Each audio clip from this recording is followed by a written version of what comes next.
बिस्मिल्लाहिर्रहमानिर्रहीम। अस्सलाम वालेकुम डियर स्टूडेंट्स, मेरे सामने मार्च 2024 का इन्वेंट्री वैल्यूएशन का क्वेश्चन मौजूद है जिसके 10 नंबर हैं। सवाल अपेरेंटली काफ़ी आसान है, मुश्किल नहीं है, लेकिन सवाल को जिस तरह एग्जामिनर ने ड्राफ्ट किया हुआ है तो लोगों को जो है वो बाज़ औक़ात एक नया टाइप का क्वेश्चन करना थोड़ा सा मुश्किल लगता है, लेकिन सवाल मुश्किल नहीं है।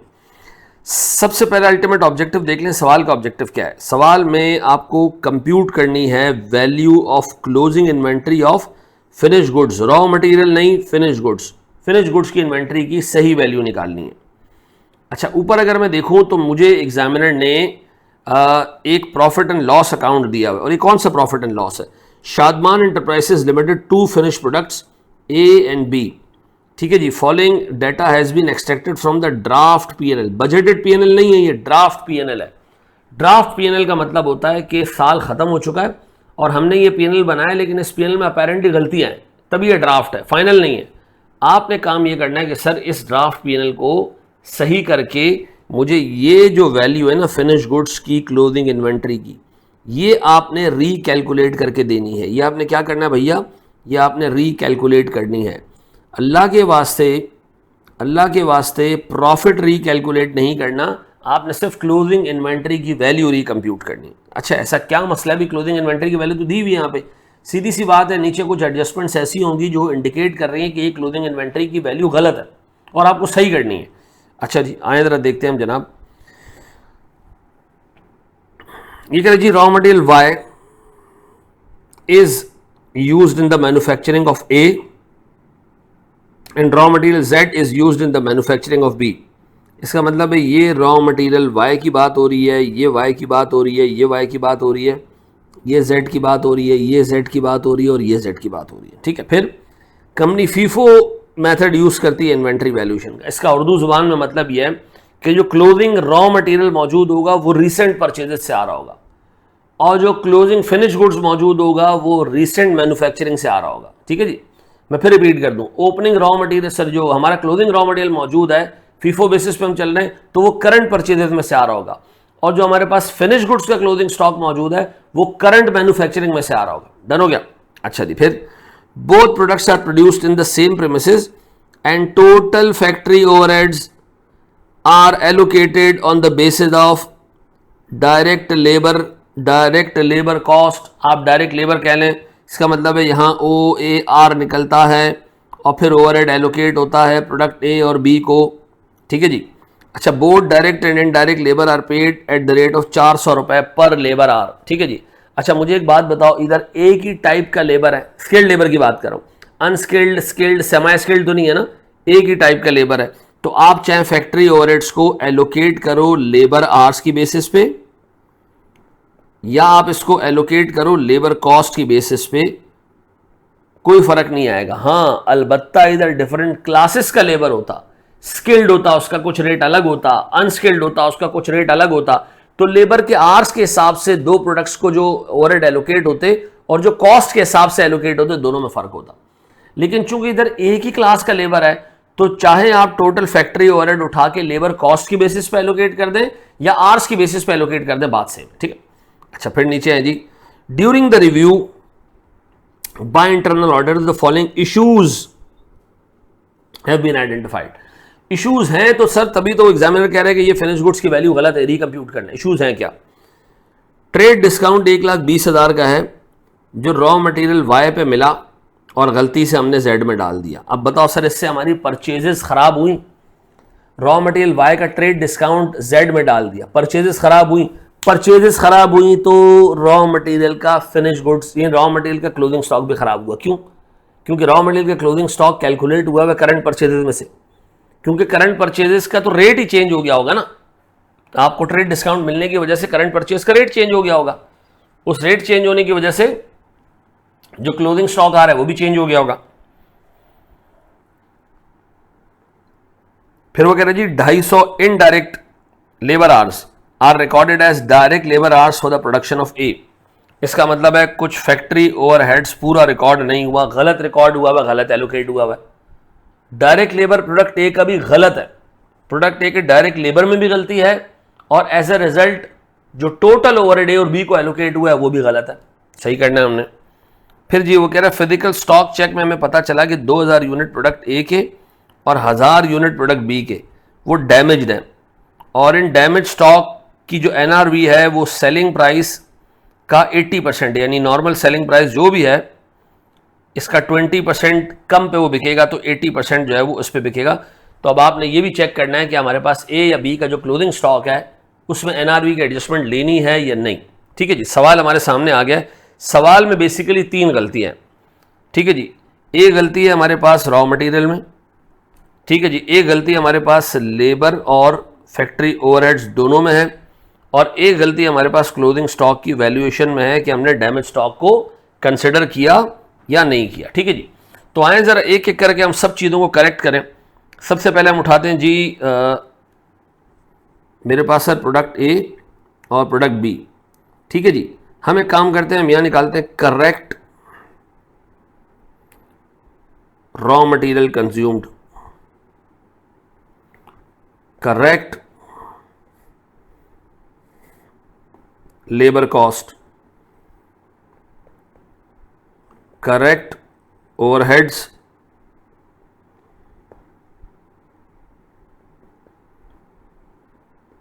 एलोकेशन। ठीक है जी, इससे क्या आ जाएगा हमारे पास, इससे हमारे पास आ जाएगा भैया करेक्ट मैन्युफैक्चरिंग कॉस्ट। फिर हमने यहां ले लेने जनाब फिनिश गुड्स के यूनिट्स प्रोड्यूस्ड। ठीक है जी, और फिर हमने निकाल लेना जी फिनिश गुड्स का रेट पर यूनिट, ताकि हम क्लोजिंग स्टॉक को वैल्यू कर सकें। ठीक है जी, अच्छा अब मुझे एक बात बताएं, मैं सबसे पहले ले रहा हूं जनाब रॉ मटेरियल को करेक्ट करने जा रहा हूं मैं। ठीक है, हाँ जी, रॉ मटेरियल को करेक्ट करने हम जाते हैं। चलो जी, हम निकालने जा रहे हैं अब करेक्ट रॉ मटेरियल कंज्यूम्ड, और रॉ मटेरियल कंज्यूम निकालने के लिए हमें पता है कि जी प्रोडक्ट ए जो है उसमें रॉ मटेरियल जो यूज़ होता है वो वाई होता है, और जो प्रोडक्ट बी है उसमें जो रॉ मटेरियल यूज़ होता है वो जेड होता है। ठीक है जी, अच्छा हमारे पास ऐसे बना दें क्यू टी वाई रेट और अमाउंट, ताकि कैलकुलेशन आसान हो जाए। वैसे इसके बगैर भी हम कर सकते हैं। मुझे एक बात बताओ, क्या मेरे ओपनिंग स्टॉक में कोई गलती है? ओपनिंग स्टॉक है कितना रॉ मटेरियल का? नहीं सर, उसमें कोई गलती नहीं है। 5000 और 6000 यूनिट्स, 4 लाख और 5 लाख वैल्यू। सर मेरे पास 5000 यूनिट्स, 4 लाख की वैल्यू, एवरेज मेरे पास 80 रुपये का रेट आ जाता है। मेरे पास 6000 यूनिट्स और 5 लाख की वैल्यू, अगर आप इसको वर्कआउट करें तो ये आपके पास 83.33 रुपीज़ का रेट आ जाता है। ये बिल्कुल सही है। गलती कहाँ पर है? परचेजेस में। परचेजेस कितनी है भैया? भाई ये जो 27 लाख रुपए की अमाउंट आ रही है ना, जिसको मैं भी हाईलाइट करने वाला हूँ, ये गलत है। और ये जो 32 लाख 1000 रुपए की अमाउंट आ रही है, ये भी गलत है। असल में हुआ ये कि हमें वाई पे मिला एक डिस्काउंट। कौन सा डिस्काउंट? Purchase discount. कितने का? ट्रेड डिस्काउंट 1,20,000 रुपये का। तो वो इसमें से होना चाहिए था माइनस, 1,20,000 रुपये यहाँ से माइनस होने चाहिए थे। ठीक है जी, वो अनफॉर्चुनेटली यहाँ से माइनस हो गया, तो इधर आपने ऐड बैक करने और उधर से आपने माइनस करने। तो सर सही परचेज हमारे पास आ जाएगी 27 लाख माइनस 1,20,000 ऐसा, और ये हो जाएगा मेरे पास 25,80,000 रुपये। और इधर सर मेरे पास 32,01,000 रुपये था, इसमें 1,20,000 रुपये और ऐड हो जाएंगे। ये आ जाएगा जी 33,33,21,000। अच्छा मेरा एक सवाल है सर, ये क्वांटिटीज़ में कोई मसला है? क्वांटिटीज़ बिल्कुल सही है सर, 30,000 और 40,000। ज़रा रेट निकाल लो। रेट 1 kg हमें कितने का पड़ा है सर? डिवाइडेड बाय 40,000 करूं तो ये हमें पड़ा है 83.025, और 2580,000 डिवाइडेड बाय 30,000, ये हमें पड़ा है 86 का। अब सीधी सी बात है, जो क्लोथिंग स्टॉक है वो लेटेस्ट परचेज में से आ रहा होगा, तो क्लोथिंग स्टॉक हम यहाँ से माइनस कर देते हैं। अच्छा क्लोथिंग स्टॉक रॉ मटेरियल के नंबर्स दिए हुए, यूनिट्स दिए हुए 10,000 और 7,000। ठीक है जी, अब एक काम करें, यहाँ से सर 10,000 माइनस करें, इसको रेट दें 86 का, ठीक है जी, यानी 8,60,000, और यहाँ से माइनस करें जी 7,000 यूनिट्स और इसको रेट दें 83.025। ये आता है 581175। ठीक है जी। अब बताएं मेरे पास सही रॉ मटेरियल कंज्यूम्ड कितना, सही रॉ मटेरियल कंज्यूम्ड ये हो जाएगा जी 4 लाख प्लस 2580 माइनस 8,60,000। ये आता है मेरे पास 2120,000। और दूसरा मेरे पास सर 5 लाख प्लस 3321,000 माइनस 581175। ये आता है मेरे पास सर 3238825।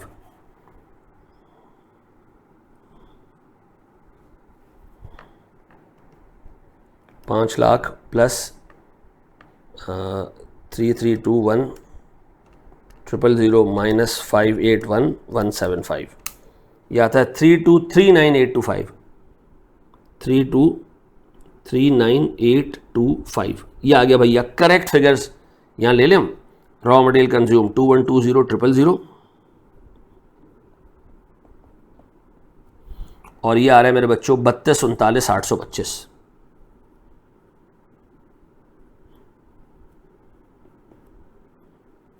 अच्छा जी, अब आ रही है लेबर की बारी। लेबर में गलती है, लेबर में बड़ी बेसिक सी गलती है। 250 इनडायरेक्ट लेबर आवर्स गलती से प्रोडक्ट ए की लेबर कॉस्ट में चार्ज हो गए। अच्छा, इनडायरेक्ट लेबर आर हो या डायरेक्ट लेबर आर हो, उसने कहा जी हमारे पास 1 घंटे का रेट है 400 रुपये। इसका मतलब है भैया ये जो लेबर की कॉस्ट आ रही है ना, कौन सी वाली, ये जो ए की लेबर की कॉस्ट है, इसमें से आपने सर 250 घंटों की कॉस्ट माइनस कर देनी है, ठीक है जी, और वो नीचे ओवरहेड्स में ऐड कर देनी है, वो हम बाद में देख लेते हैं। इसका डायरेक्ट लेबर बिल्कुल सही है, तो 11 लाख में से हम माइनस कर देते हैं 250 इंटू 400, ये होता है 1 लाख। तो 11 लाख में से अगर मैं 1 लाख हटा दूं तो ये रह जाएगा 10 लाख। और बी का लेबर है 12 लाख, इसमें कोई चेंज नहीं है, लेबर की कॉस्ट भी हमने सही कर दी। अब रह गया हमारा सिर्फ फैक्ट्री ओवरहेड्स, उसमें गलती है। तो मुझे बताओ मेरे पास फैक्ट्री ओवरहेड्स प्रीवियसली कितने का, दोनों का मिला के बताना, दोनों का, क्योंकि हमने तो एलोकेट करना है। सर प्रीवियसली हमारे पास है ये 13,20,000 और 14,40,000, 13,20 और 14,40, 13,20 और 14,40, ठीक है जी, इतने 13,20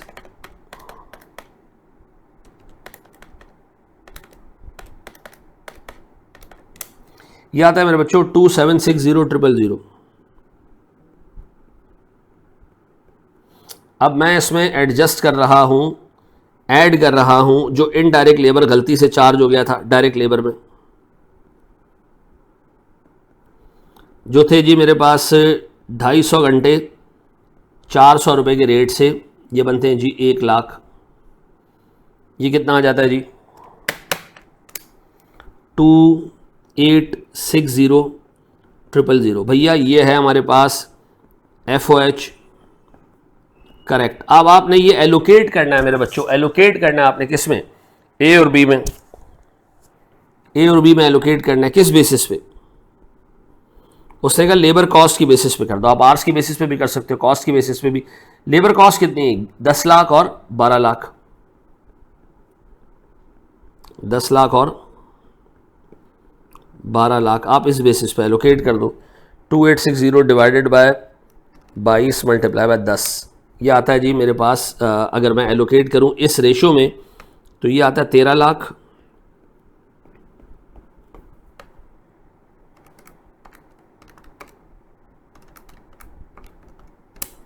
ये आता है 15,60,000, 13 लाख और 15,60,000 ये ले लें जी, 13 लाख और जी 15,60,000 ऐसा।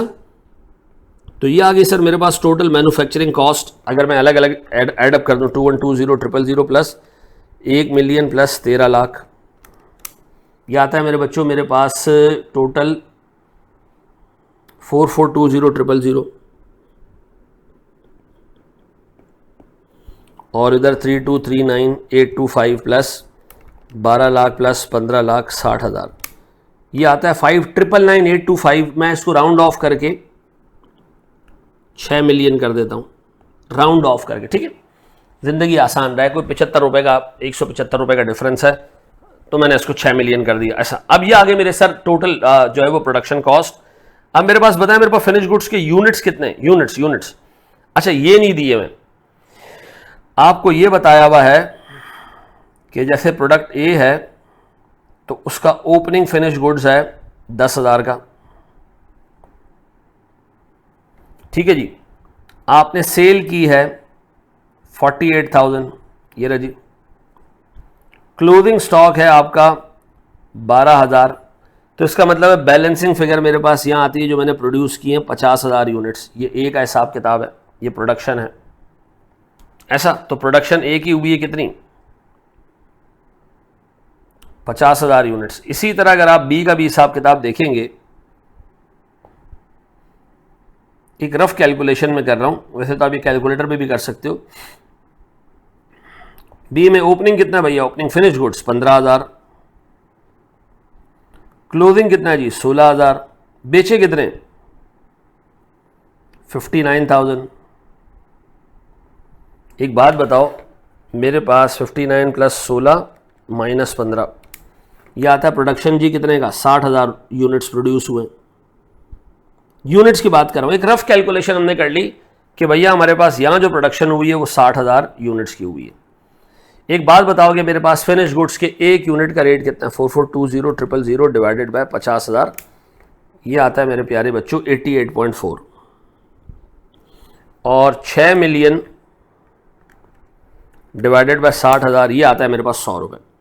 ये मेरे पास एक फिनिश गुड के यूनिट की हो गई कॉस्ट ऐसा। अब मेरा एक सवाल है आपसे सर, मेरे पास फिनिश गुड के यूनिट्स कितने हैं, दो किस्म के यूनिट्स होंगे मेरे पास सर, एक होंगे गुड, एक है डैमेज्ड।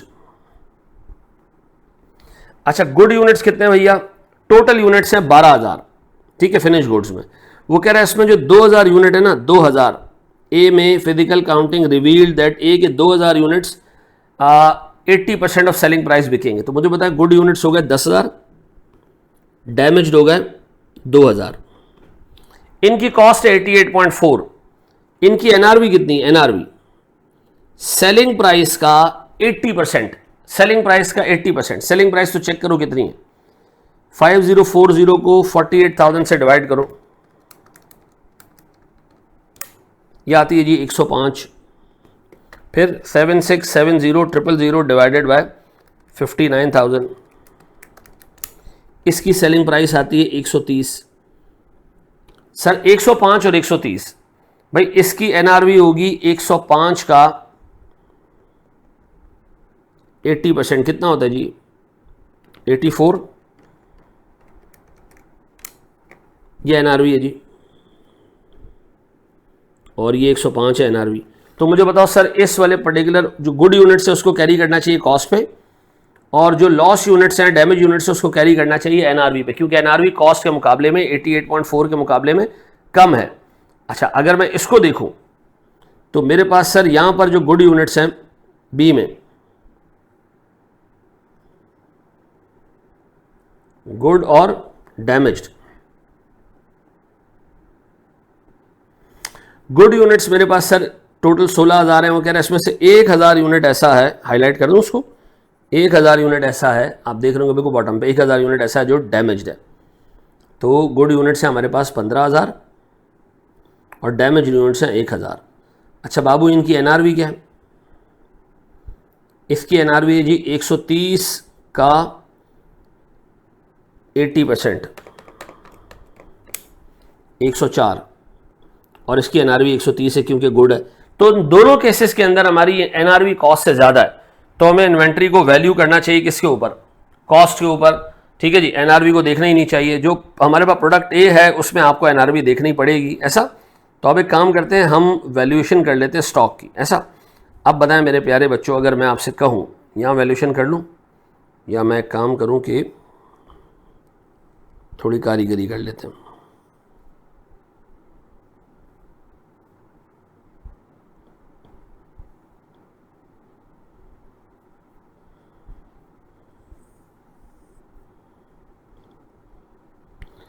अब बताओ जी, मेरे अगर क्लोजिंग स्टॉक की वैल्यू निकालूं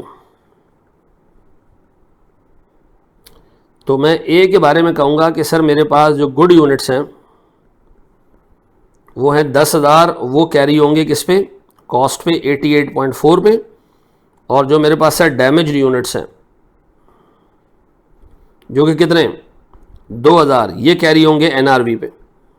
ऐसा तो मुझे बताएं मेरे पास सर 10,000 इंटू 88.4 ये आता है जी 884,000, और ये आता है जी 84 इंटू 2000 ये आता है जी 168,000। इन दोनों को मैं एडअप करूं तो मेरे पास क्लोजिंग स्टॉक की वैल्यू आती है 1,052,000। अच्छा, इधर सर क्लोजिंग स्टॉक की वैल्यू निकालना बहुत आसान है प्रोडक्ट बी के लिए। क्यों?